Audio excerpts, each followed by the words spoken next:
High, welcome to my mini blog. তো কাজের সূত্রে গেছিলাম বর্ধমান, আর ওখানে একটা হোটেলে দুপুরে খাওয়া দাওয়াটা করেছিলাম। তো ভালো তোমাদের সাথে শেয়ার করি কী কী খেয়েছি। তো প্রথমেই তো দেখতে পেলে ছিল আলু উচ্ছে ভাজা, আর ওর সাথে ডালও ছিল, ডালটা আমি আর নিইনি।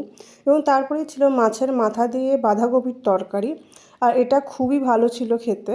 এবং তারপরে ছিল আলু পোস্ত, আর বর্ধমানে এসেছি আলু পোস্ত থাকবে না এটা তো হতেই পারে না।